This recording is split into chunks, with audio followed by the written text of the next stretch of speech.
tentang mendesain komunikasi. Dan sebelumnya selamat datang untuk teman-teman dan rekan-rekan semua. Sekali lagi sudah ada 20 orang yang tergabung di sesi Design Your Communication atau Learning Day kali ini di tanggal 17 Agustus 2021. Mudah-mudahan teman-teman semua dalam keadaan yang sehat dan juga semangat.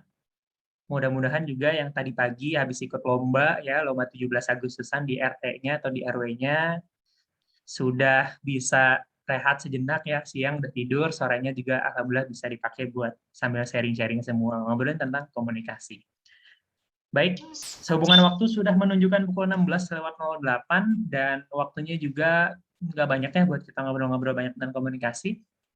Kita akan langsung mulai saja untuk kegiatan kali ini, agar dimudahkan dan juga tentunya mendapatkan ridho dari Tuhan Yang Maha Kuasa atas jalannya kegiatan hari ini. Mari sama-sama kita berdoa untuk kesuksesan dan kelancaran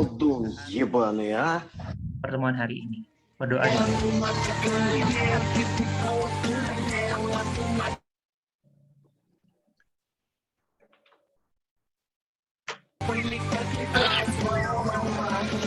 Люди, я Гитлер, я верну всем пиздец.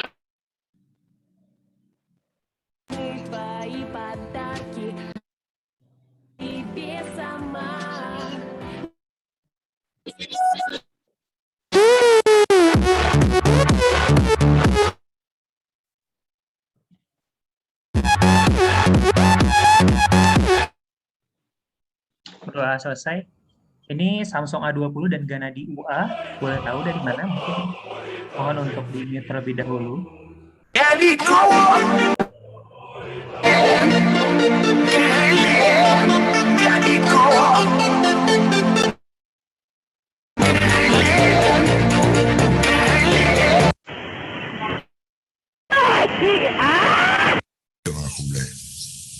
Хочу, блядь, сказать.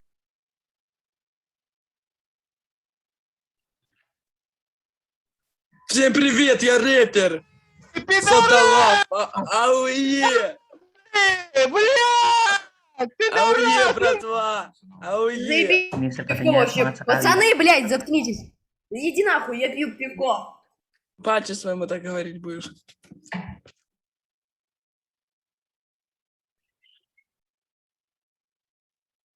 Mohon untuk host untuk dibantu untuk menjaga kondusivitasnya. Sepertinya ini tadi ada nyasar ya dari Rusia ini masuk ke sini. Nggak apa-apa kalau gitu.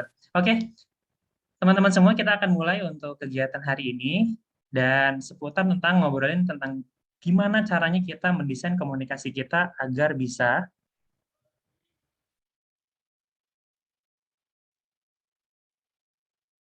Oke.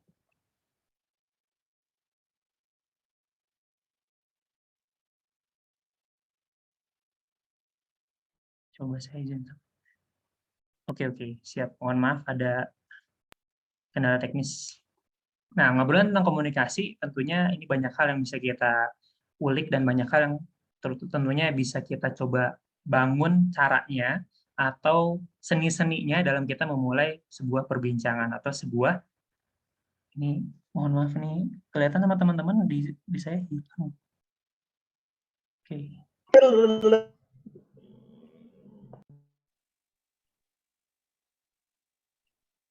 Di saya gelap, Kak. Nggak ada apa-apa. Gelap ya? Nih, saya bingung ada apa hari ini ya. Oke. Kalau sekarang kelihatan? Udah ada. Oke, siap.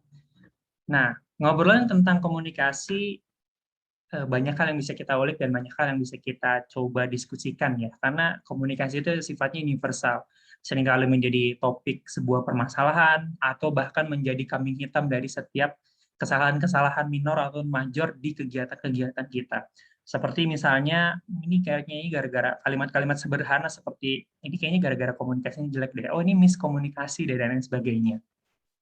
Dan mudah-mudahan kita bisa ngulik agar kemudian kita bisa sedikit demi sedikit lebih pandai lagi dalam menata komunikasi kita bersama dengan orang lain. Nah, di sini saya ingin memberitahukan kepada teman-teman semua untuk obrolan tentang komunikasi, karena komunikasi itu luas ya. Karena sangat sulit ketika kita berbicara tentang komunikasi secara universal, banyak banget jenisnya, dan saya akan mencoba untuk Masih bau. Oke. Авиационное подразделение корпорации masih. Oke, ini ada orang Rusia masuk kayaknya. Nah, kita akan mencoba untuk mengulik dan untuk menyempitkan ya, memastikan kalau misalnya obrolan-obrolan kita atau obrolan kita hari ini bisa memiliki border-bordernya, batasan-batasannya. Jadi untuk hari ini saya memastikan atau mencoba untuk berbicara komunikasi dalam koridor interpersonal. Karena banyak banget jenis-jenis komunikasi, jadi kita akan sempitkan agar mempermudah dan memfokuskan diskusi kita pada pertemuan hari ini. Dan ini merupakan beberapa hal yang akan kita obrolin di pertemuan hari ini. Yang pertama kita akan kenalan dulu dengan teman-teman semua, sudah ada 25 orang. Dan yang kedua kita akan ngobrolin tentang why-nya. Start with why. Kenapa itu komunikasi penting? Kenapa mulai hari-hari ini di zaman-zaman VUCA seperti ini, apalagi lagi pandemi dan semuanya harus WFH, kita perlu untuk menajamkan cara-cara kita berkomunikasi. Yang ketiga adalah personal type, karena berbicara tentang komunikasi interpersonal, saya kira lebih pas ya ketika kita berbicara tentang komunikasi interpersonal itu pastinya kita berbicara tentang kepribadian. Kita mencoba untuk mengulik seperti apa persona setiap orang yang ada di sekitar kita berdasarkan teori-teori psikologi yang sudah ada tentang kepribadian. Lalu yang terakhir adalah tips and trick, dan di sini mungkin saya bisa sharing-sharing lebih banyak tentang pekerjaan-pekerjaan saya di The Local Enablers yang banyak bersinggungan dengan design communication atau berbicara tentang bagaimana caranya mengolah atau mempersiapkan sebuah informasi agar bisa diterima dan ditangkap oleh khalayak umum dengan lebih baik tentunya. Oke. Izinkan saya memperkenalkan diri, nama saya Muhammad Zulkaromi. Saat ini saya sedang berkarya di The Local Enablers di unit Community and Product Development. Nah, ya, karena di Local Enablers itu kan sifatnya dia banyak bagian-bagian spesifik khusus untuk bisa berkonsentrasi di dalamnya. Ada riset, ada edukasi, ada agility transformation, ada juga community and product development. Ada juga Bandung Bicentenary ya, yang fokusnya ke perlebahan. Nah, di The Local Enablers saya mengambil bagian di unit community and product development yang berfokus pada pemberdayaan dan juga pengembangan produk dari komunitas-komunitas ataupun bahkan NGO dan lain sebagainya. Yang berperan di dalamnya banyak beririsan dengan kegiatan-kegiatan yang sifatnya adalah desain grafis, sifatnya adalah bagaimana mengkomunikasikan sesuatu hal kepada orang lain dan bagaimana caranya sambil sembari berdesain, sembari mengkomunikasikan juga menjadi narasumber dan juga fasilitator di setiap kegiatan-kegiatannya. Jadi salam kenal buat teman-teman semua. Mudah-mudahan bisa lebih kenal lebih jauh lagi di kesempatan yang lainnya. Nanti kita akan ngobrol-ngobrol lebih jauh seputar tentang komunikasi. Materi ini dikhususkan atau sesi kali ini dikhususkan buat teman-teman semua yang sedang bingung atau yang sedang mencari cara gimana tips-tipsnya atau gimana teknik-tekniknya agar kita bisa berkomunikasi dengan baik dengan orang-orang sekitar kita. Karena mau nggak mau gitu ya, kita harus sadar yang namanya komunikasi itu adalah suatu hal yang penting dan fundamental. Komunikasi kita baik, maka kemudian hubungan kita dengan orang lain akan cenderung baik pula gitu ya. Karena nggak apa ya bahasanya ya, nggak menjadi jaminan ketika kita punya kemampuan talent skills dalam berkomunikasi dengan baik, maka dengan sendirinya hubungan kita dengan orang lain baik gitu ya. Yang punya komunikasi baik aja itu kesempatan punya hubungan jelek dengan orang lain itu ada, apalagi yang nggak punya skill komunikasi yang baik atau nggak mampu untuk bisa menjadikan komunikasi itu tumpuan untuk bisa membangun hubungan dengan orang lain. Sehingga kita perlu tahu nih ya, yang namanya komunikasi kita baik, maka itu bisa jadi mendorong kita memiliki probabilitas yang baik untuk memiliki hubungan yang baik dengan orang lain. Dan pertanyaannya adalah, saya mau tanya teman-teman semua, kalau yang namanya komunikasi, itu kira-kira sifatnya bawaan dari lahir, atau misalnya bisa dilatih dan bisa dikembangkan. Karena kita lihat ya, boleh bersuara atau mungkin boleh berbagi insight-nya di dalam blank hitam, boleh berbagi-bagi ide atau pendapatnya juga buat yang mau sharing-sharing juga di kolom chat boleh atau misalnya open mic. Kira-kira kalau yang namanya komunikasi, kan kita lihat ya, kita lihat ada teman-teman kita yang kalau misalnya ngobrol di depan publik tuh kayaknya gampang banget, Terus kalau misalnya ngobrol sama orang itu mingle-nya tuh asik dan gampang masuk ya. Katanya tuh introvert, extrovert gitu ya. Tapi ada juga di satu sisi ada teman-teman kita yang kayaknya kalau misalnya ngobrol di depan umum nggak bagus-bagus banget deh. Atau misalnya dia nervousnya itu gede kalau misalnya ngobrol di depan umum. Dan bahkan cenderung untuk menutup diri. Nah, jadi pertanyaannya adalah kira-kira komunikasi itu apakah dia merupakan sebuah skill ataukah sebuah bawaan dari lahir? Nah, ini boleh berbagi insight buat teman-teman semua. Oke. Skill Maulidia. Oke, sudah. Terima kasih udah sharing ya. Skill Ibrahim Rashid skill. Oke. Jadi di sini rata-rata sudah sepakat kalau misalnya komunikasi itu adalah skill. Mungkin dari 2 orang ini atau 3 orang sudah sharing. Terima kasih buat Mulyani, Teh Mulyani, Kang Ibrahim, dan Kang Hanif. Ini juga ada Kang Rahmat AF. Oke, siap. Terima kasih sudah sharing tentang pendapatnya. Saya juga sepakat kalau misalnya yang namanya komunikasi itu adalah sebuah skill, teman-teman. Kenapa? Karena ini sangat berkaitan erat dengan sebuah mindset berpikir. Ya, kalau misalnya kita masih menganggap skill atau enggak komunikasi adalah bawaan lahir, jadi orang yang udah keren atau orang yang udah bisa ngobrol sama orang lain, yang gampang mingle, gampang banget, supel lah ya istilahnya, itu udah dari sananya gitu, udah dari lahir ya, emang dia bakat DNA-nya itu udah bisa ngobrol sama orang lain, which is extrovert lah kata kita ya, dan nggak bisa diapa-apain lagi. Nah, itu adalah merupakan sebuah sudut pandang yang menjadi indikator ya, bisa jadi bukan indikator ya, tapi lebih banyaknya menandakan lah, kurang lebih ciri-ciri untuk orang-orang yang memiliki mindset tetap atau fixed mindset, yang menganggap segala sesuatu itu adalah merupakan bakat bawaan dari lahir dan nggak bisa diapa-apain, gitu-gitu aja ya udah. Orang udah jago ya udah.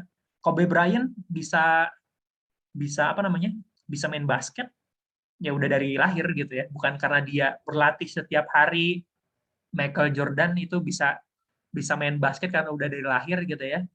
Terus Albert Einstein udah pinter dari sananya karena IQ-nya tuh gede dan IQ-nya bagus dan nggak bisa diapa-apain lah, bukan merupakan hasil latihan dari satu pemikiran ke satu pemikiran yang lain.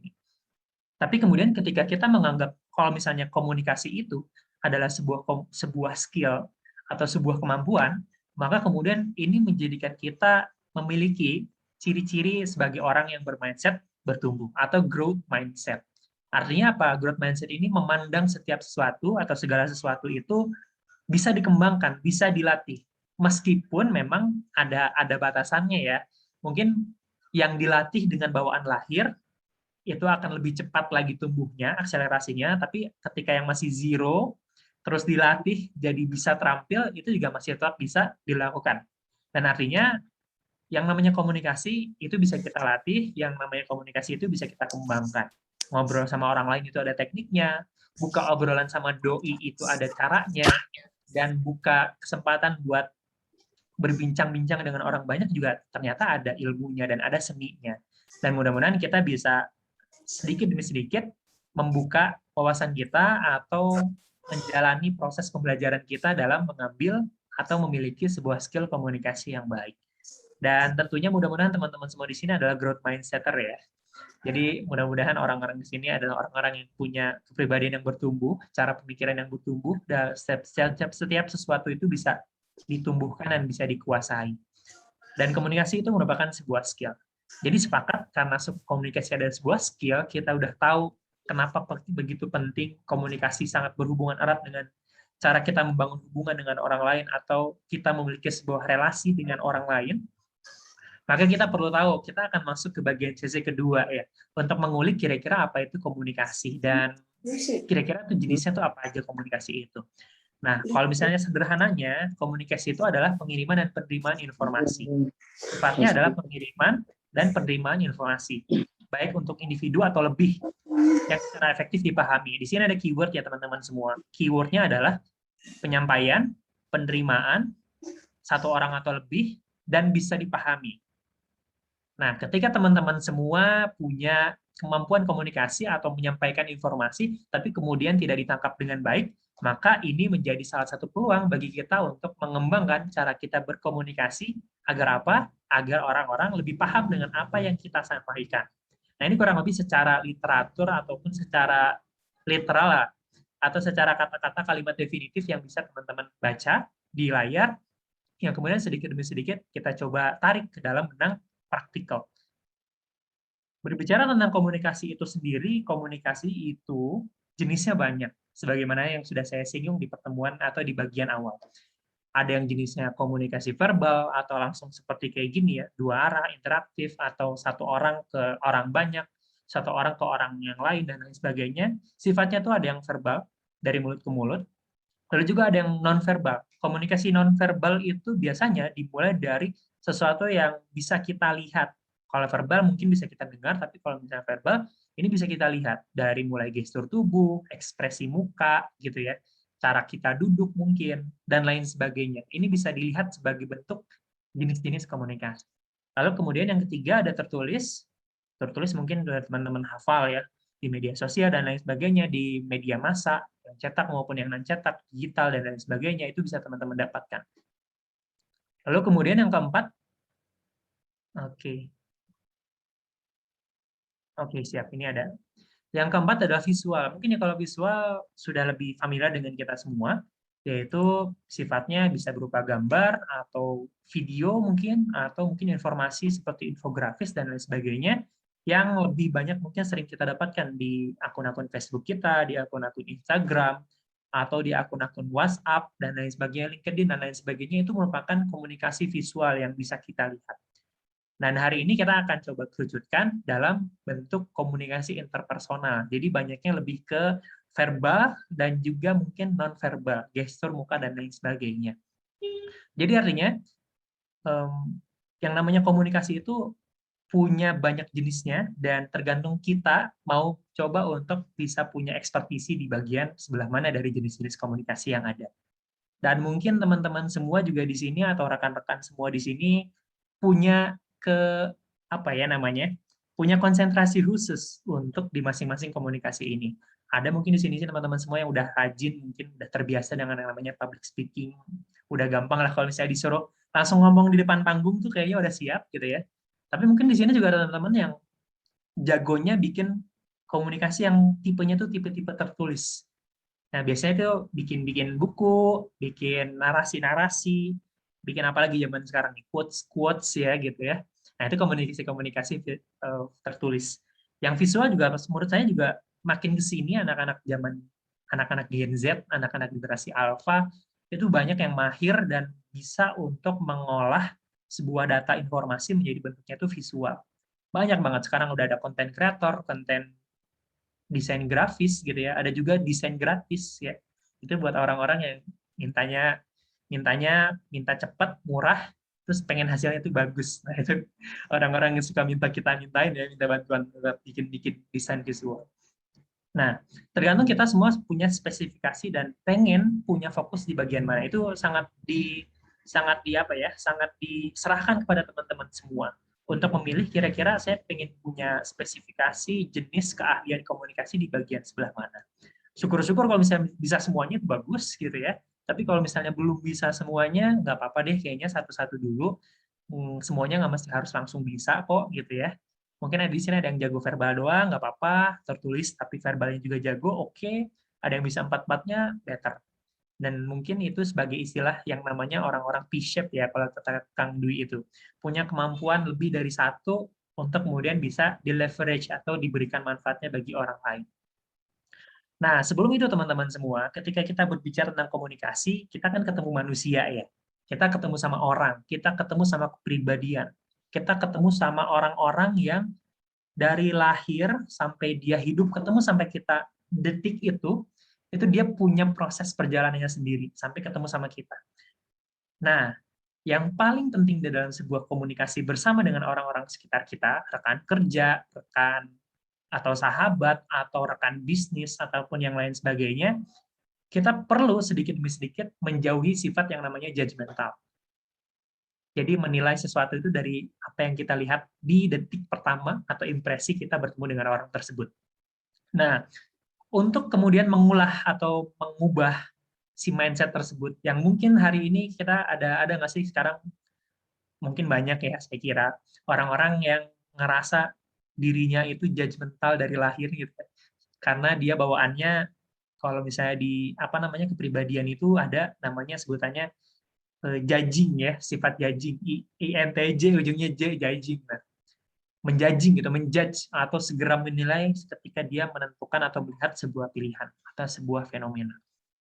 Nah, kita perlu perlahan, karena yang namanya komunikasi, kita ketemu sama manusia, kita perlu bisa secara rapih dan baik dan bijak tentunya untuk mencoba mengerti kira-kira kenapa orang punya perilaku dan kepribadian seperti demikian, atau seperti A, seperti B, seperti C.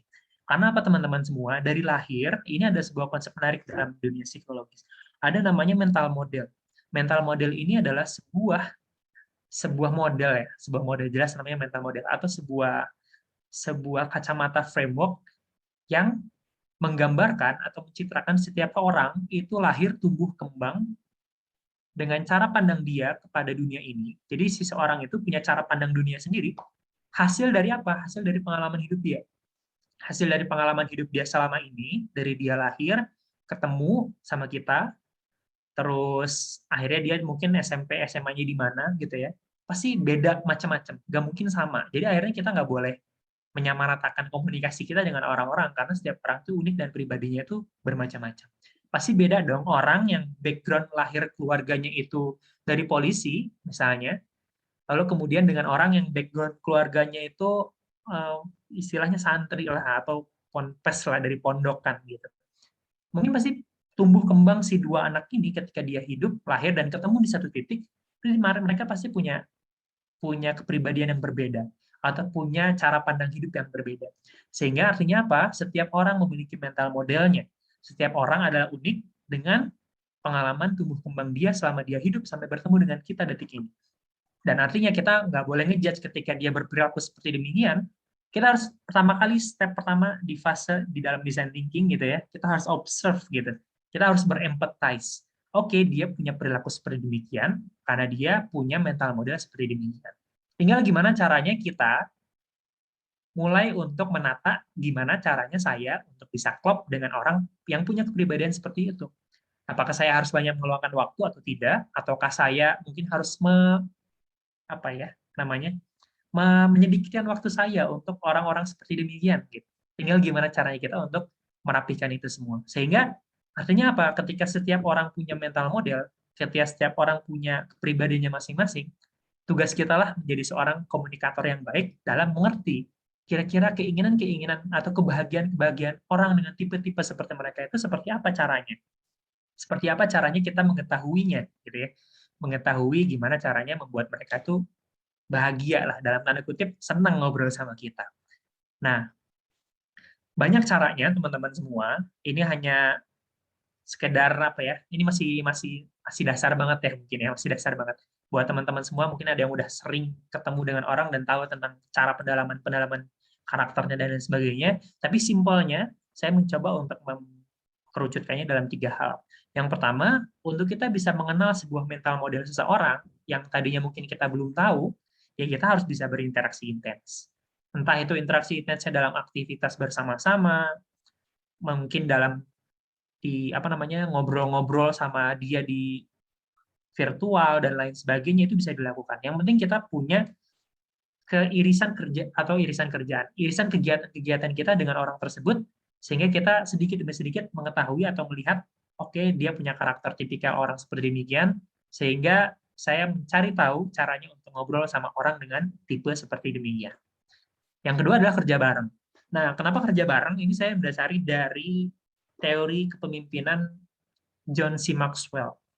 John C. Maxwell itu punya buku yang namanya 5 Level of Leadership. Mungkin teman-teman di sini ada yang udah pernah baca. The first level of leadership di dalam sebuah tangga kepemimpinan, menurut John C. Maxwell itu adalah tanggung jawab atau amanah. Ya, artinya apa? Untuk melihat karakter seseorang, coba berikan dia amanah. Amanah itu macam-macam ya, berupa amanah tanggung jawab kerjaan, sekedar mungkin hutang, ya, menghutangi gitu kan, ngasih dia amanah kan, uang itu titipan ya. Jadi kita ngasih ke dia, dia lihat dia balikin atau enggak, dia ngabarin atau enggak proses dia berusaha balikin uangnya sama kita dan lain sebagainya. Pokoknya aktivitas kita bareng di dalam satu lingkup yang sama. Saya kira itu akan memudahkan kita punya daya tangkap tentang spesifikasi mental model orang tersebut. Lalu yang ketiga, yang paling mudah menurut saya itu tes kepribadian. Karena dengan tes kepribadian ini, kita sedikit banyak mendapatkan informasi tentang dia sebagai pribadi punya kecenderungan perilaku seperti apa. Banyak ya, tipikal untuk tes-tes kepribadian itu, ada yang MBTI, ada yang for temperament, ada yang DISC, ada yang talent mapping, ada yang apalagi teman-teman. Mungkin ada yang tahu, kalau misalnya ada yang tahu tentang tes-tes kepribadian, boleh share-share di sini ya. Saya kira itu cara-cara kita untuk bisa lebih dekat lagi dengan orang-orang di sekitar kita.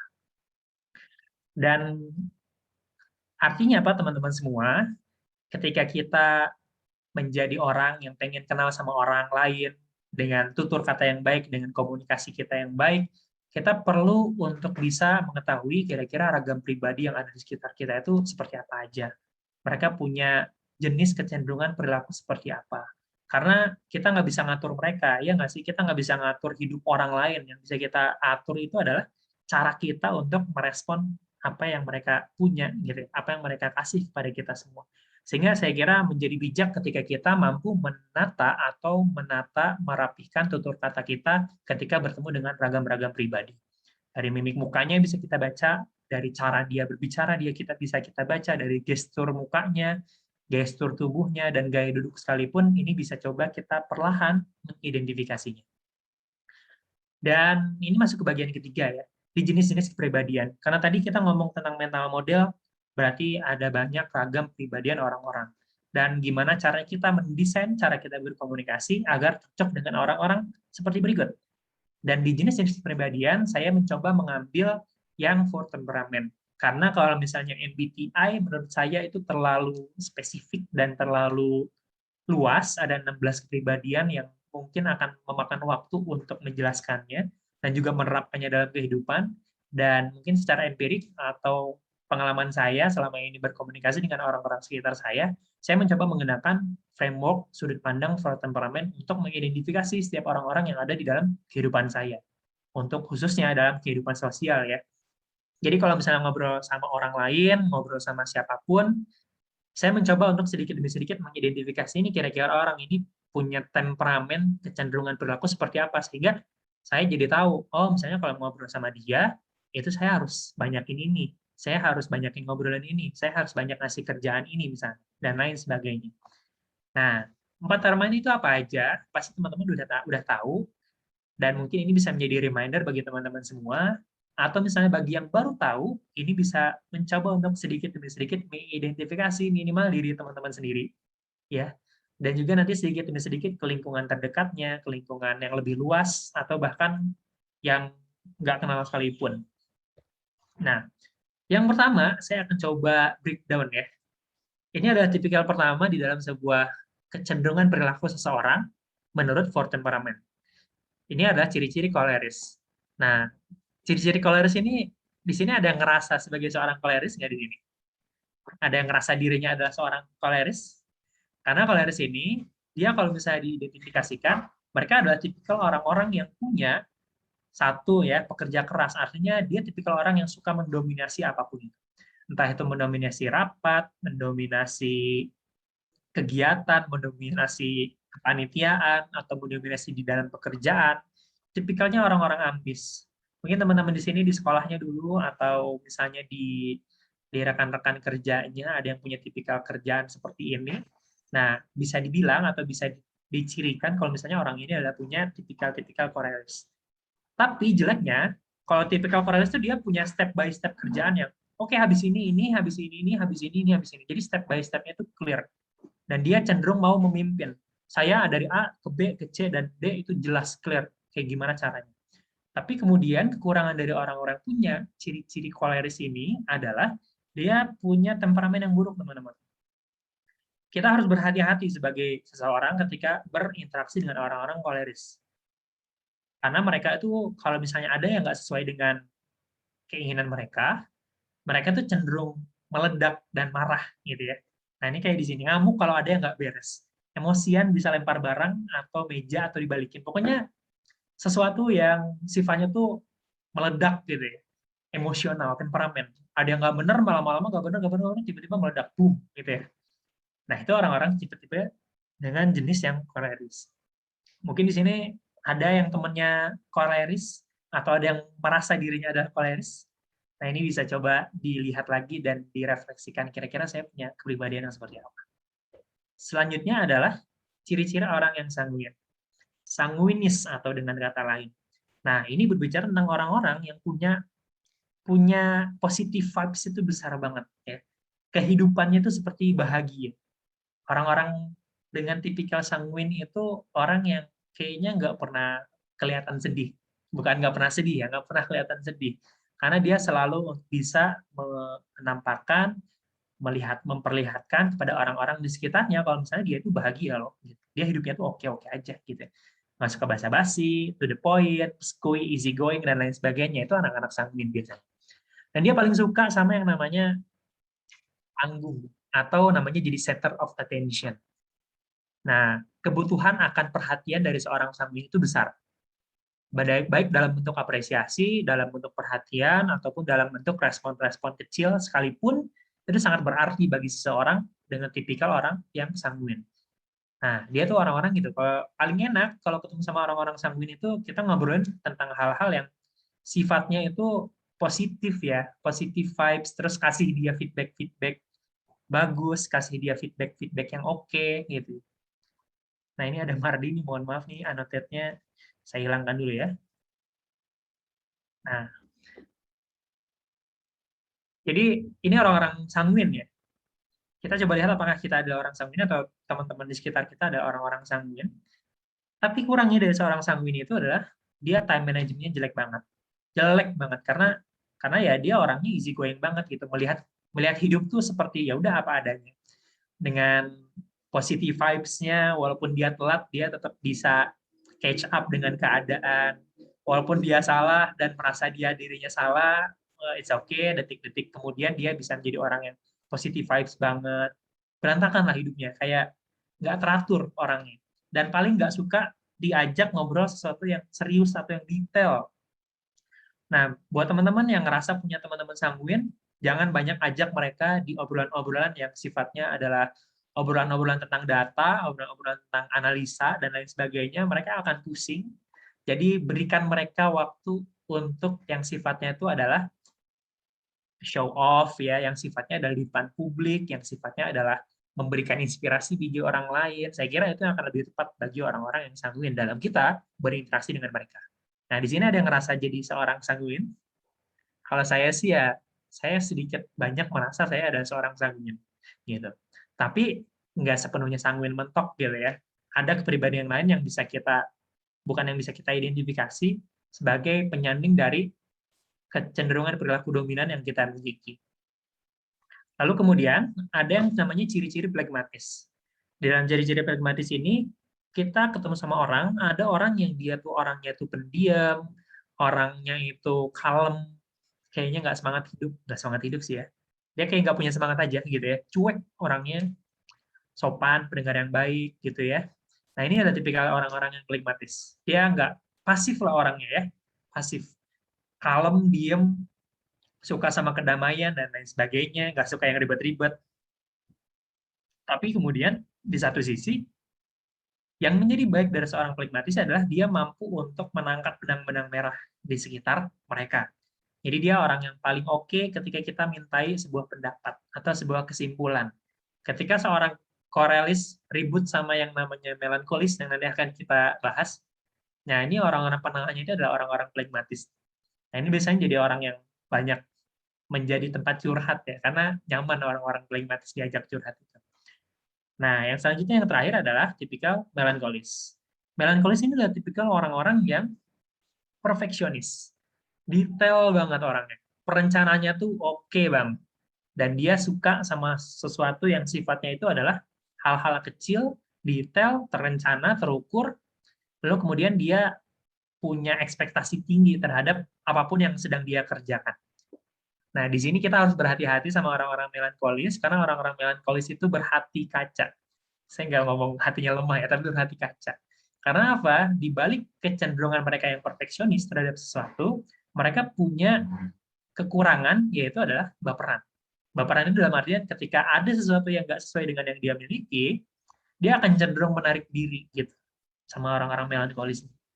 Jadi apa yang harus kita lakukan dengan orang-orang melankolis seperti ini? Kita harus banyak ngasih waktu buat dia, atau membiarkan mereka nge-leading atau nge-lead, memimpin sesuatu yang sifatnya itu adalah perencanaan, atau hal-hal yang sifatnya adalah persiapan, behind the scene lah ya bahasanya. Ini orang-orang melankolis ini bagus banget kalau misalnya kita taruh di arah sana. Atau banyakin ngobrol-ngobrol seputar tentang hal-hal yang sifatnya itu detail gitu ya. Kok cicak kalau misalnya nempel di dinding ini ya namanya kakinya tuh nempel semua gitu ya. Itu kira-kira kenapa ya? Itu bagus deh kalau saya ngobrolin sama orang-orang melankolis. Yang detail, terus sesuatu yang kayaknya spesifik dan nggak kepikiran banget tuh sama orang-orang sanguin buat ngobrolin kayak gitu. Nah, ini adalah ciri-ciri orang melankolis. Dan ini merupakan 4 kepribadian yang kecenderungan perilaku seseorang yang kita temui di kegiatan kita sehari-hari, dan mulai sedikit demi sedikit kita coba identifikasi ini, teman-teman. Kira-kira teman-teman kita atau orang-orang sekitar kita punya kepribadian seperti apa ya? Sehingga kita bisa sedikit demi sedikit merapihkan cara-cara kita bertemu dengan orang-orang sanguinis, orang-orang melankolis, orang-orang korelis, bahkan sampai orang-orang yang flegmatis itu kayak gimana. Dan teman-teman semua bisa mencoba untuk ngecek kira-kira teman-teman punya, atau rekan-rekan di sini punya kepribadian seperti apa di laman berikut di pendidikankarakter.com. Sebenarnya yang sederhana ya, ada juga yang detailnya. Saya ada ketemu. Teman-teman tinggal Google aja, tes kepribadian 4 temperamen. Nah, itu bisa teman-teman cari. Ini yang tipe sederhananya, mungkin sekitar ada 10 sampai 12 pertanyaan seingat saya, tapi ada juga yang versi lebih lengkapnya sekitar 30 sampai 40 pertanyaan yang perlu kita jawab untuk mengetahui kira-kira kita punya tipikal kepribadian seperti apa. Nah, itu kurang lebih seputar tentang komunikasi interpersonal yang perlu kita ketahui dari masing-masing kecenderungan perilaku setiap orang-orang yang ada di sekitar kita. Dan minimal, yang paling penting adalah kita mencoba untuk mengenal diri kita tersendiri, diri kita terlebih dahulu. Agar apa? Kita bisa mencocokkan ketika ngobrol sama orang-orang lain, itu kita harus ngobrolin hal-hal seperti apa. Atau misalnya, saya pengen nanya, kalau misalnya karena sekarang momentumnya kemerdekaan, kira-kira sosok seorang Soekarno itu punya tipikal kepribadian seperti apa, teman-teman? Ada yang punya pendapat? Kira-kira berdasarkan kepribadian yang tadi, Soekarno itu dia punya orang yang apa ya? Dia punya seperti apa ya? Tipikal kepribadiannya. Apakah Soekarno seorang flegmatis? Apakah Soekarno seorang korelis? Ataukah Soekarno seorang melankolis? Ataupun Soekarno seorang apa tadi satu lagi? Flegmatis ya? Atau sanguinis? Di sini ada yang mau berpendapat? Kalau misalnya ada, oke. Dari Kak Dava, korelis mungkin. Sedikit banyak saya setuju sama Kak Dava, karena sifatnya itu adalah Soekarno tuh sangat ambisius ya orangnya, gitu ya. Ambisius ketika ada dimanapun dia berada, dia tuh selalu punya karisma yang disampaikan, disebarkan, jadi orang-orang juga lebih mengerti. Oke, ketika ketemu sama Soekarno tuh auranya tuh beda aura pemimpin. Nah, biasanya orang-orang yang suka mimpin itu orang-orang yang punya tipikal kepribadian koleris, karena dia punya visi, dia punya ambisi, dia punya langkah-langkah taktis yang jelas. Koleris, melankolis. Oke, siap. Kalau melankolisnya kira-kira nih Teh Mulyani boleh share nggak ke kita? Kira-kira melankolisnya dari seorang Soekarno itu tipikalnya sebelah mananya? Oke, Teh Mulyani ini lagi saya unmute ya. Kira-kira Teh Mulyani. Nah, halo, selamat sore. Nah, ini masih ke-mute nih. Oke, Mardi nih, kata Kang Mardi, ini ada IR Soekarno penyuka keindahan. Oh, oke. Penyuka keindahan, sepakat. Tapi penyuka keindahan itu termasuk ke dalam flegmatis juga bisa penyuka keindahan gitu ya. Tapi kalau dari kisah-kisahnya, nah ini Teh Mulyani udah tergabung. Halo Kak Mulyani. Selamat sore. Terima kasih Kak Zul udah mic-nya udah di-on-in. Nah, Oke. menurut saya Bapak Soekarno itu ada sisi-sisi perfeksionis yang dimiliki oleh karakter melankolis gitu kan, tadi di melankolis ada perfeksionis. Terus juga kayaknya tadi juga ada sama kata Kak Mardi ya penyuka keindahan juga gitu. Jadi tadi kepikiran aja gitu nulis melankolis. Oke, melankolis. Saya masih perlu diskusi lebih lanjut ya terkait tentang karakter melankolis dari seorang Soekarno, karena dari literatur-literatur yang saya baca, emang paling dominan itu Koreais. Cuman kalau yang satunya lagi bisa jadi melankolis, bisa jadi juga kalau sanguin nggak terlalu sanguin orangnya. Oke, sanguin ini Muhammad Anzar nih. Coba Muhammad Anzar boleh kasih tahu kenapa berpendapat kalau misalnya Soekarno itu sanguin. Di bagian sebelah mana Soekarno itu sanguinnya gitu. Ya, izin Kang. Jadi Oleh, silakan. ya karena beliau kan orangnya suka jadi pusat perhatian gitu ya. Dengan waktu Indonesia Merdeka tuh beliau ngebikin proyek-proyek besar, mercusuar gitu ya. Yep, Event-event betul. besar kan itu salah satu tipikal yang cari perhatian dunia gitu. Gitu sih. Jadi Oke, kayaknya oke, siap. sanguin sih. Oke, benar-benar sih. Oke. Sampai sekarang mungkin ini bukan menjadi konsensus ya, tapi sekedar diskusi aja. Ketepatan atau tidaknya saya kurang tahu juga, tapi kalau yang sanguin ada betulnya juga karena proyek-proyek mercusuar itu menjadi salah satu proyek besar di zamannya Soekarno ya. Ada lagi yang namanya Olimpiade Ada yang tahu Olimpiade apa yang dibikin sama Soekarno pada zaman dulu untuk ASEAN menandingi Ganevo. Pon. Oke, Ganevo, betul banget Ganevo ya. Ganevo singkatan dari Games of ASEAN New Emerging Force. Saya tahu nih. Saya dikasih tahu sama Kang Dwi di sini. Makasih Kang Dwi. Ganevo, nah itu Ganevo tuh salah satunya. Itu karena ya banyak lah ya nanti kita bahas tentang itu. Oke. Satu lagi nih, buat jadi studi kasus saja, pribadi karakter orang. Muhammad Hatta. Kira-kira Muhammad Hatta punya kepribadian seperti apa? Ada yang mau ini? Oke, kata Kang Dwi ini pragmatis ya? Betul, Kang? Melankolis. Oh, melankolis. Oke, melankolis. Kita coba lihat, ingat-ingat lagi ya. Saya baca buku yang judulnya Mendayung di Antara Dua Pulau.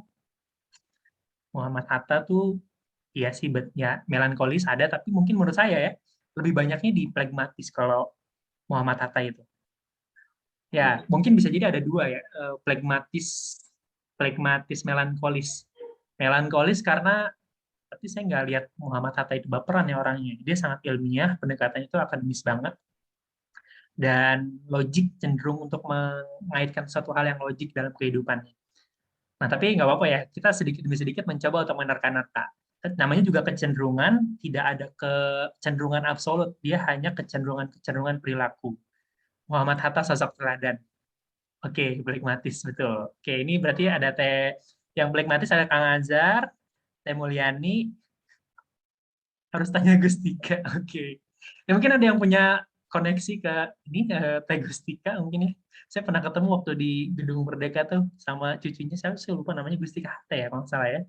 Kata Kang Rois nih harus tanya Gustikanya. Nanti kita coba cari tahu ya. Tapi kurang lebih kalau misalnya pembacaan saya dari literatur-literatur yang ada, kecenderungannya sih ke arah sana ya, pragmatis melankolis.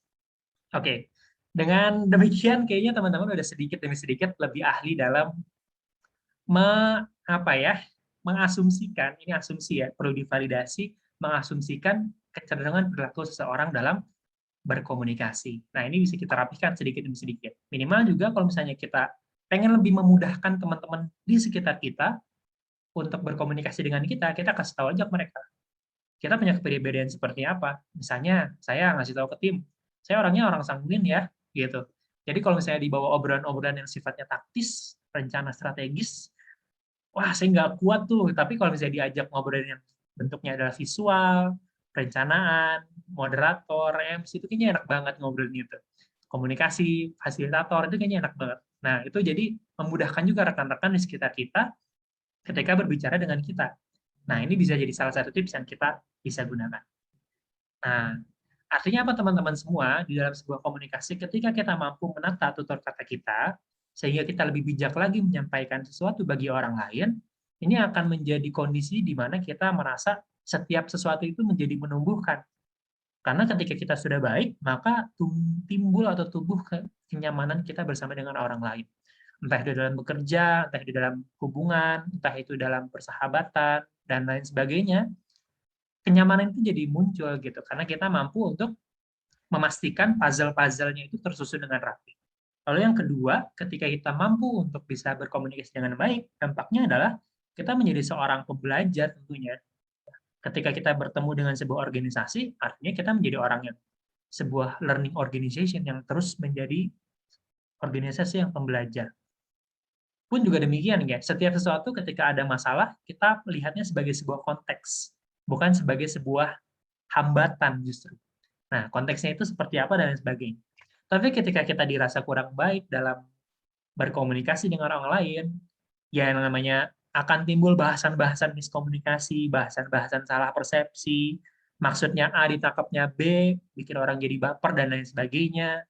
Atau zaman sekarang misalnya orang ngetik apa namanya di WhatsApp atau di sosial media, kita ngetik nggak pakai emot atau hurufnya itu nggak dibanyakin, itu kayaknya kita dikategorikan sebagai pribadi yang hambar.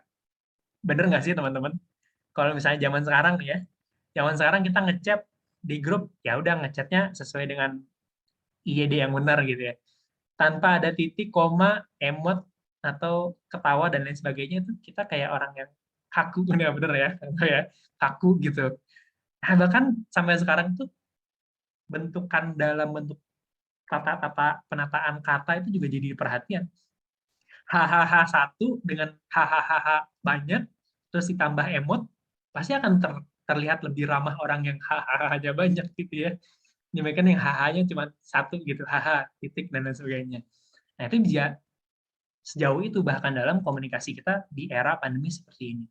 Jadi, mulai sekarang kita akan menjadi pribadi yang bertumbuh tentunya ya, ketika kita mengetahui kalau misalnya dengan komunikasi yang baik, kita akan menjadi pribadi yang bertumbuh, dengan komunikasi yang baik, kita akan menjadi titik nyamannya seseorang, bahkan di dalam sebuah kelompok, komunitas, organisasi, dan sebagainya. Dan mudah-mudahan kita bisa menumbuhkan itu di lingkungan kita. Dan selanjutnya, ini di bagian, titik nyamannya kamu, cie. Nah, ini udah expert ya, kalau misalnya kayak sampai jadi titik nyaman seseorang gitu ya. Kalau jadi titik nyamannya masih lingkungan 1-2 orang itu kayak masih biasa, tapi kalau jadi satu orang yang benar-benar spesial dan dekat, ya ini jadi oke tuh, bagus tuh. Nah, apalagi kalau misalnya ngomongin di umur-umur segini ya, teman-teman semua. Mungkin relatif ya, umur-umurnya banyak banget, tapi kalau misalnya di end of quarter life, kalau saya di umur-umur segini, ya namanya lingkaran pertemanan pasti mungkin mulai sedikit mengerucut, teman dalam artian teman main gitu ya. Kalau rekan kerja dan lain sebagainya mungkin memperluas gitu. Tapi untuk yang benar-benar kenal dan dekat pasti mengerucut. Tapi bisa dipastikan semakin mengerucut tapi semakin bertambah value-nya. Nah, jadi decrease in size, increase in value. Nah, ini keren. Jadi teman-teman mungkin bisa cek-cek lagi ya. Ketika ngerasa teman-temannya di sekitar kalian, kita semua ngerasa makin dikit, teman-teman boleh melihat-lihat lagi, nggak apa-apa sih makin dikit, yang penting value-nya makin besar, makin nambah, dan lain sebagainya. Dan ini kita masuk ke bagian keempat, karena sehubungan waktu juga makin sedikit. Ini adalah bagian tips and trick dalam berkomunikasi, yang saya kira bisa banget buat diaplikasikan dalam konteks berbagai macam, dari berbagai macam konteks. Jadi organisasi, kerjaan, persahabatan, teman, kelas, dan lain sebagainya, itu bisa banget buat kita pakai. Nah, yang pertama, cobain ya teman-teman semua, ini ada 3 mantra ajaib yang bisa kita pakai. Karena dalam kondisi apapun, dengan kita menggunakan 3 mantra ajaib ini, kita akan auto disukai sama orang-orang sekitar kita. Terlepas dari apapun yang kita coba minta sama orang lain ya. Yang pertama adalah kata maaf. Maaf itu dalam artian kata ketika kita menyela sesuatu.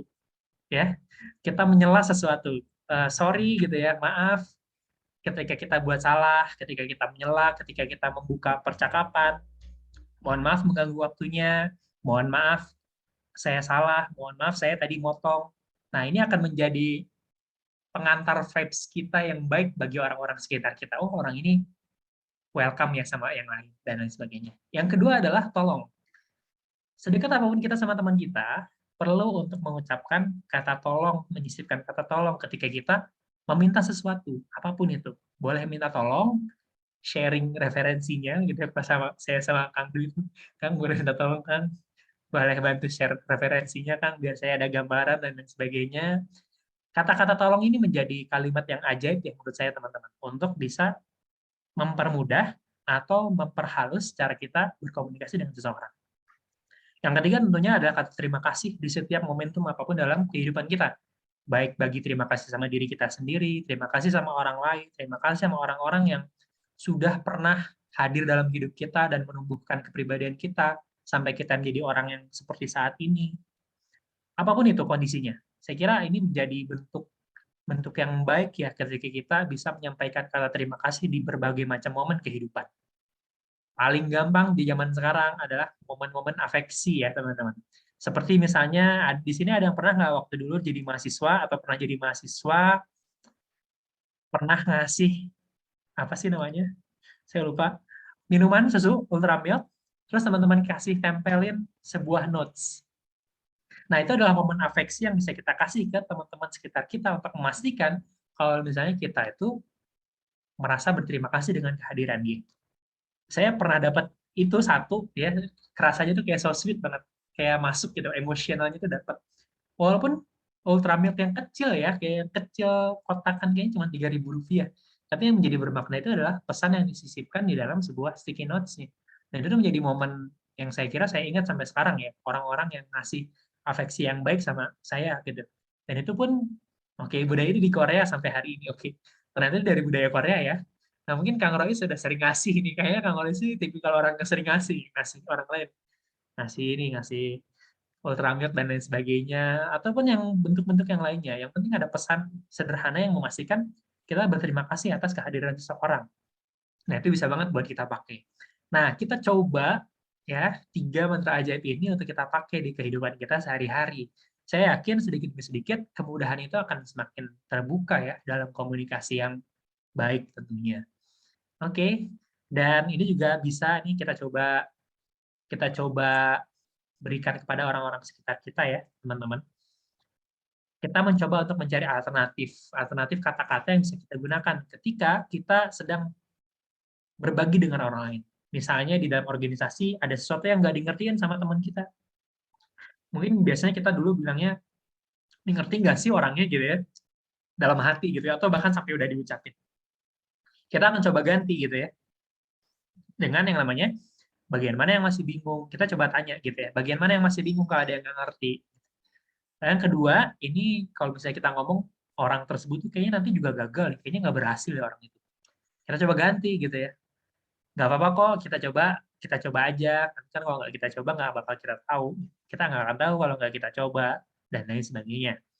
Hasilnya kok jelek banget ya. Nah, ini sangat sangat kerasa banget orang-orang yang banyak waktu ngerjain di masalah desain grafis. Nah, di sini ada anak-anak desain grafis di sini, anak-anak yang kerjanya tuh desain ya, setiap hari ada di depan laptop buat ngedesain sesuatu. Nah, ini kalimat-kalimat yang harus segera kita berikan ya kalau sama orang lain ketika kita pengen koreksi. Oke, paling sering tersakiti sama leader. Oke, benar banget ya. Memang leader itu sangat berpengaruh dalam kehidupan organisasi ya. Nah, kalau misalnya ada sesuatu yang pengen kita coba revisi, pengen kita coba benahi, ada baiknya kita ucapkan terima kasih terlebih dahulu. Makasih ya udah bikinin desainnya, udah bikinin posternya dan lain sebagainya. Dan saya juga makasih nih Kang Dwi udah bikinin posternya buat telelearning day hari ini, keren banget gitu ya. Dan ini bisa kita coba ganti nih ya, bisa kita coba ganti ketika kita pengen ngasih evaluasi sama orang, bilang aja ini udah bagus. Hanya saja ada yang perlu ditambahkan. Mungkin kata tapi ini bisa lebih spesifikin ya teman-teman. Dari kata tapi dan dijadi kata dan. Kalau tapi ini biasanya menegasikan apa yang sudah dilakukan. Ini udah bagus tapi, nah si udah bagusnya itu jadi hilang sama orang lain. Ini udah bagus dan perlu ditambahkan. Nah itu juga lebih oke. Yang ketiga nih, yang keempat terakhir, baper banget ya lah gitu. Ini adalah mungkin bahasa-bahasa anak-anak muda ya, ketika ketemu sama orang ya, itu kok tiba-tiba hilang gitu, tiba-tiba hilang di dalam edaran organisasi, edaran kegiatan-kegiatan kepanitiaan. baper banget sih ya lah gitu doang gitu ya. Nah kita mulai ganti nih, nggak apa-apa yuk kita proses bareng-bareng lagi ya.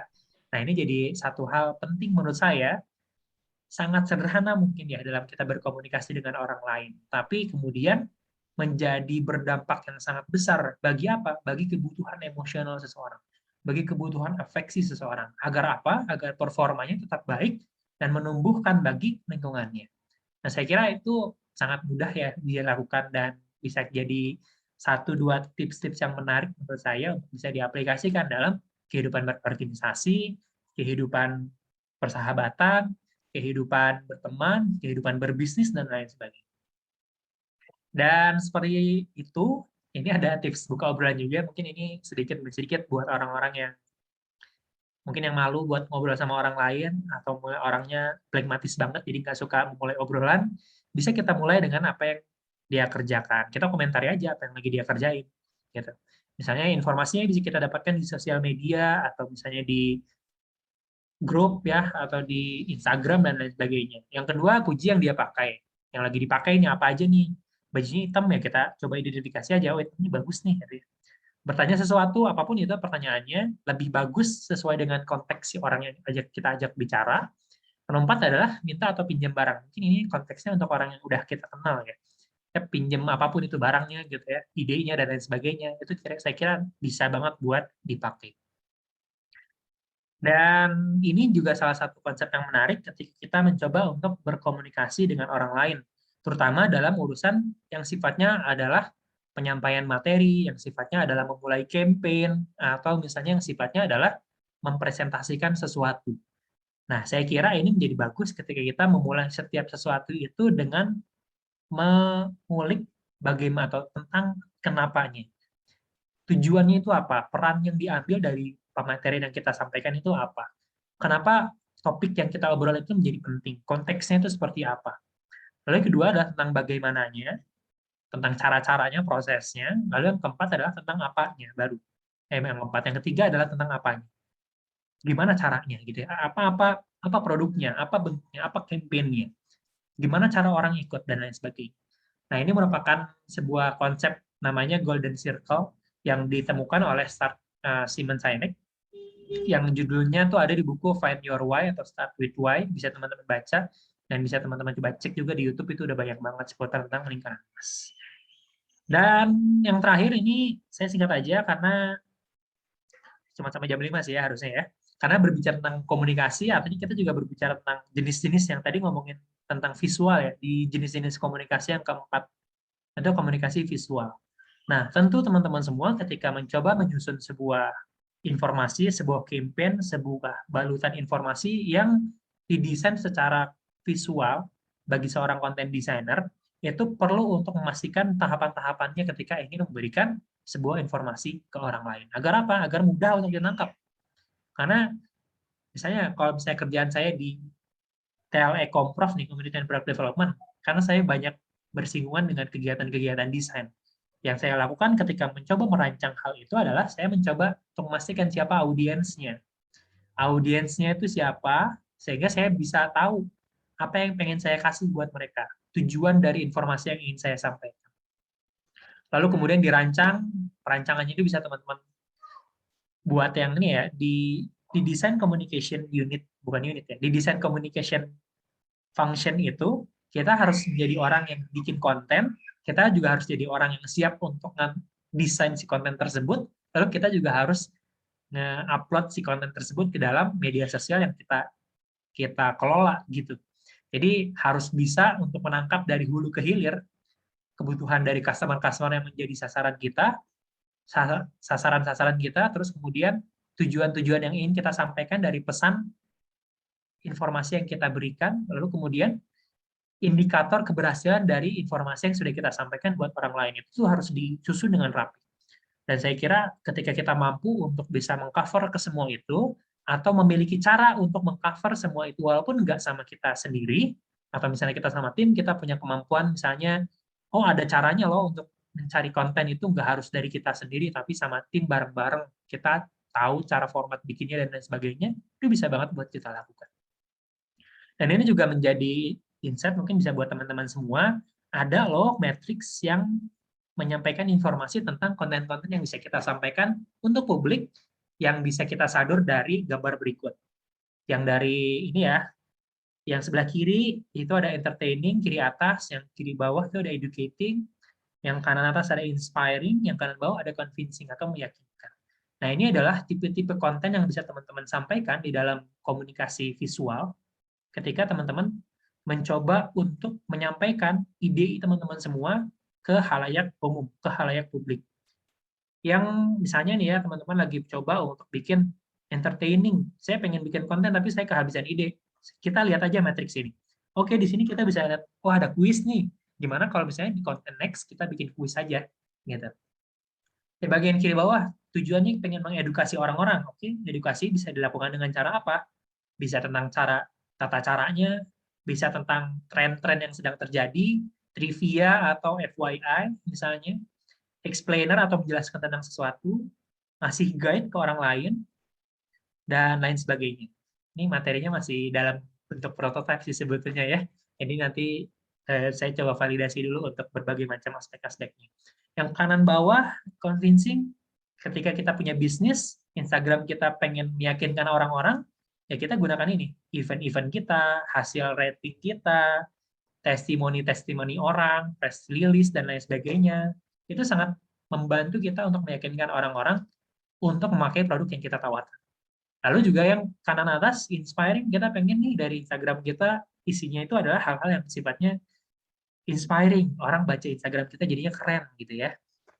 Nah, ini bisa teman-teman pakai, namanya konten-konten question based, konten-konten quotes, konten-konten testimonial, konten-konten interview, opini, influencer market, dan lain sebagainya, best practice, yang menandakan kalau misalnya produk teman-teman semua itu sudah dilakukan atau sudah dimiliki sama orang-orang yang banyak. Nah, saya kira itu sih ya untuk kegiatan kita berbagi tentang cara mendesain komunikasi kita secara interpersonal maupun visual ketika kita berada atau ketika kita ada pada suatu komunitas, suatu organisasi, atau suatu wadah, atau suatu lingkungan.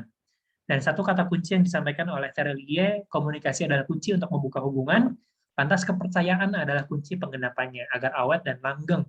Artinya, kepercayaan menjadi salah satu kunci dalam menumbuh kembangkan komunikasi yang kita miliki dengan orang-orang sekitar kita. Itu saja teman-teman semua untuk sesi kali ini. Resource-nya bisa teman-teman cek dan bisa teman-teman lihat. Jadi bikinnya nggak langsung asal bikin ya. Di resource-nya tuh ada, saya bikin kumpulin buat teman-teman semua, biar teman-teman bisa akses juga tentang konten-konten yang sudah disusun dari pertemuan hari ini. Dan itu saja, terima kasih buat teman-teman semua. Jika ada yang ingin bertanya, ataupun ingin berdiskusi seputar tentang komunikasi dan desainnya, berikut alamat Instagram saya. Mudah-mudahan jika dirasa hari ini bermanfaat buat teman-teman semua, jangan lupa capture dan share di Instagram teman-teman semua, mention Global Enablers, dan tunjukkan pada dunia kalau misalnya teman-teman sudah belajar atau mendapatkan sesuatu yang bermanfaat. Terima kasih. Saya Muhammad Zulkaromi, pamit undur diri. Mohon maaf apabila ada salah kata. Assalamualaikum warahmatullahi wabarakatuh. Terima kasih. Oke, karena di sini nggak ada MC dan lain sebagainya, kita akan langsung ngobrol-ngobrol aja ya. Oke, kita langsung ngobrol-ngobrol aja buat teman-teman semua. Jika ada ingin pertanyaan, di sini sudah ada dari Kang Dava. Ngobrolin tentang materinya akan di-share atau enggak. Nah, ini jadi penting nih. Saya mau share materi ini buat teman-teman yang capture video kali ini di Snapgram-nya, terus mention the local enablers, mention saya juga boleh ya, dan ngasih tahu kesimpulan dari pertemuan kita apa, nah saya akan ngasih materinya. Tapi kalau misalnya nggak ngapa-ngapain, ya udahlah ya, gitu ya. Materinya akan disimpan di drive saya aja pribadi. Oke, siap. Buat yang mau materinya, jangan lupa saya akan cek Instagram saya nanti. Oh, ini orang nge-capture atau enggak ya. Silakan jika ada yang ingin ditanyakan, MC-nya Kang Zul, materinya Kang Zul, hostnya Kang Zul, Ajal. Aduh, sayang banget Ibu telat, materi bisa didebat di mana. Nah, Ibu selamat datang, Bu Teti Aryani, mohon maaf, untuk materinya sudah beres. Untuk materinya ada syarat yang perlu didapatkan, Bu. Ibu tinggal nge-capture pertemuan hari ini di Instagram Ibu atau di Facebook Ibu atau di sosial media Ibu, dan jangan lupa di mention atau di di tag ya, di tag the local enablers. Kalau di tag saya juga boleh Bu, itu ada di depan Bu, layarnya Bu. Terima kasih. Nah ini kalau Dava mau nanya silahkan boleh di. Oke, anak Twitterland, the local enablers ada Twitternya nggak? Nanti saya tanya dulu ya sama timnya. Kalau ada mah boleh kan? Ada story. Oke. Silahkan Kang Dava Raditya Farandi, boleh. Ini saya udah ask to unmute. Siap. Suara saya masuk, Kang? Masuk, terjelas, terdengar jelas. Oke, kenalin saya Dava Raditya Farandi dari SBM ITB. Sebenarnya pengen tanya soal ini, Kang, soal alternatif bahasa yang tadi digunakan saat berorganisasi gitu ya. Saya sendiri ya dia menahi dalam ketua dalam satu organisasi gitu ya. Dan saya coba menerapkan hal-hal seperti ini gitu. Mencoba menggunakan bahasa-bahasa yang tadi kesannya buruk ketika diucapkan, tapi ya itu mungkin dipengaruhi emosi kita ya. Dengan bahasa-bahasa yang tadi udah disebutkan oleh Kang Zul gitu. Bikin masih bingung dan segala macam gitu kan. Tapi ketika kita terlalu banyak menggunakan itu gitu. Saya merasa anggota-anggota saya tuh malah jadi keenakan gitu. Seolah pekerjaan mereka itu saya entengkan dan seolah saya tidak memiliki ketegasan atas job-job yang saya berikan kepada mereka. Jadi akhirnya mereka ngerasanya ya udah nanti juga Kang Dava bakal komentar ini dan dihalus-halusin dan mereka nggak ter-encourage buat bekerja lebih keras lagi gitu. Nah, yang ingin saya tanyakan bagaimana cara mengkomunikasikan tugas-tugas yang ingin kita berikan kepada anggota tadi dengan cara yang lebih masuk ke hati tapi juga berdampak pada kinerja mereka gitu. Oke, siap. Terima kasih. Ini ada buat Dava ya. Thank you. Memang yang namanya komunikasi adalah seni ya. Nggak semuanya harus menggunakan ini, nggak semuanya harus menggunakan itu. Artinya seni adalah gimana caranya kita memadupadankan berbagai macam variabel atau berbagai macam tata bahasa yang pas dan sesuai dengan konteks yang sedang kita hadapi. Nah, di dalam konteksnya Dava, di organisasi, sepakat banget ketika kita terlalu banyak memberikan excuse dalam bentuk kata-kata yang bahasanya apa? Ini kata-kata yang mendorong ya, kata-kata yang menyemangati, yang sifatnya tuh jadi yang tipikal leader yang baik lah bahasanya. Nah, di satu sisi juga kita perlu memberikan ketegasan. Nah, apa yang perlu kita pastikan dalam komunikasi kita, memastikan orang tersebut bekerja dengan baik. Satu instrumen pertama yang perlu kita pastikan adalah tentang kenapa dia mengerjakan hal tersebut. Nah, ini yang menjadi garis bawah menurut saya. Ketika saya nyuruh orang sesuatu, saya selalu menggarisbawahi kira-kira kenapa dia mengerjakan itu gitu ya. Kenapa alasannya, why-nya tadi ya kalau kata Simon Sinek. Nah, ini juga bisa jadi jawaban nih buat Dava nih. Start with why. Tujuannya dia mengerjakan itu apa? Atau misalnya pengen yang lebih dalam lagi, pengen yang lebih nusuk lagi ya, coba ditanyain sama dia, kira-kira kenapa dia ikut organisasi? Pengen dapat apa sih di organisasi? Kalau misalnya kerjanya gini-gini aja gitu misalnya. Nah, itu yang menjadi tolak ukur pertama atau instrumen pertama. Start with why. Kita coba angkat kenapa kamu ngerjain ini. Di bagian mana peran kamu di dalam pekerjaan ini yang akan menyelesaikan sebuah visi besar di dalam organisasi. Saya kira itu bisa menumbuhkan pengertian bagi orang-orang yang pengen ngerjain sesuatu atau ketika kita nyuruh orang ngerjain sesuatu. Yang nomor 2, ini ada pendekatan yang namanya radical candor. Radical candor itu kalau kata Kang Dwi itu apa namanya ya? Yang jujur menyakitkan itu lebih baik daripada yang apa namanya? Yang dibunga-bungakan tapi ternyata semuanya palsu. Nah gitu ya.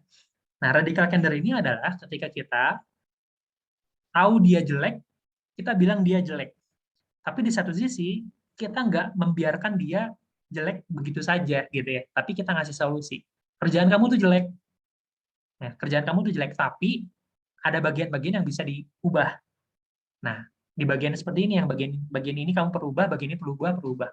Nah, radical candor ini, apa ya, gampang-gampang susah sih ya. Kadang memastikan sebuah organisasi ketika belum punya culture radical candor, bapernya itu gede. Dan saya juga merasakan itu sih ya gitu. Ketika orang mencoba untuk radical candor, saya yang baper gitu misalnya kayak sakit hati gitu ya, dibawa sakit hati. Padahal mah biasa aja, namanya juga dinamika organisasi gitu ya. Nah, ini kedua ya, caranya tipikalnya atau pendekatannya radical candor. Ngasih tahu kalau misalnya dia jelek, ya udah kasih tahu dia jelek apa adanya. Tapi di samping itu, kita tetap secara positif dan secara keberpihakan ya, kita tetap keberpihakan pada orang itu. Saya pengen orang kamu tuh berkembang, saya pengen kamu berkembang, makanya saya tak kasih tahu di bagian mana jeleknya biar kamu ngerjain. Nah, saya kira itu jadi nusuk gitu ya, tapi tetap dirangkul karena kita ngasih tahu keberpihakan kita. Kalau misalnya kita nggak kayak gitu, kita ngasih tahu jelek ya, kamu jelek kerjaannya, tapi nggak ngasih tahu keberpihakan kita, akan jadi sakit hati orang tersebut gitu. Ini kerjaan kamu jelek, iya, tapi saya mau dari saya mau dari ketika kamu tahu pekerjaan kamu jelek, kamu cari tahu bagian mana yang jeleknya dan saya bantu untuk ngebagusin pekerjaan kamu. Nah, itu jadi salah satu pendekatan yang bagus juga nih, Kang Dava. Saya kira itu aja untuk diskusinya. Dan oke. Terima kasih Kang Dava untuk diskusinya, dan saya kira ini juga jadi waktu terakhir kita berjumpa untuk edisi Learning Day di 17 Agustus kali ini. Terima kasih untuk rekan-rekan semua yang sudah capture videonya, yang sudah mention the local enablers, dan yang sudah berdiskusi di kali ini. Saya ucapkan terima kasih, mudah-mudahan ilmunya bermanfaat, dan mohon maaf apabila ada salah kata. Saya Muhammad Karomi, terima kasih juga buat teman-teman yang udah join di kesempatan kali ini. Sampai jumpa lagi di Learning Day, Sharing Day, the local enablers di hari Selasa dan hari Kamis pekan selanjutnya. Dadah, kita tutup dengan membaca hamdalah. Alhamdulillah. Terima kasih teman-teman semua yang udah bergabung. Hati-hati di jalan, semoga sehat selalu. Lagi pandemi kayak gini, nggak apa-apa kali ya, nggak harus keluar. Dan tetap di rumah aja. Kalau misalnya tetap di rumah,